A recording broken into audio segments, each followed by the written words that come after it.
This was the moment the Austrian government announced they'd be closing 7 mosques. With 4 ministers, including the Chancellor Sebastian Kurz, in attendance, the centre-right and far-right coalition government spoke to the media. There is a decision by the Ministry of Education which will lead to the closure of 7 mosques. The decision was made after pictures emerged in April of children reenacting the World War I Battle of Gallipoli inside a mosque linked to Turkish nationalists. They played dead and were then draped in Turkish flags. Parallel societies, political Islam and radicalization have no place in our country. Several imams will be expelled due to violations of the law on foreign financing. 60 additional imams and their families could be expelled or have their visas revoked.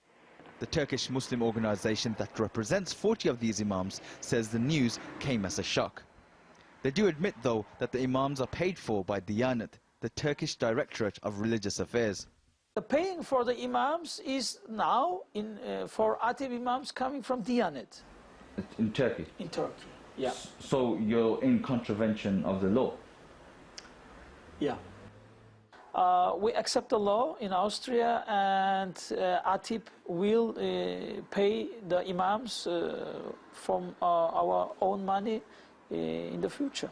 So you don't think that they'll be expelled because you'll find a solution? We will see, because the second problem could be that they say, okay, you can pay them by yourself, but it's not allowed that they came from Turkey. Some people believe the move is an excuse to target Muslims.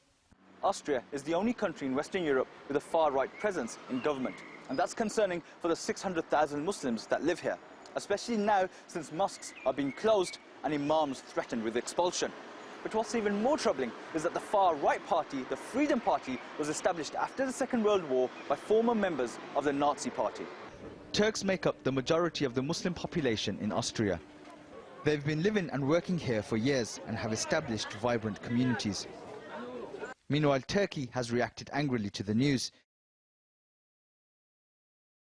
They are making plans on closing our mosques in Austria.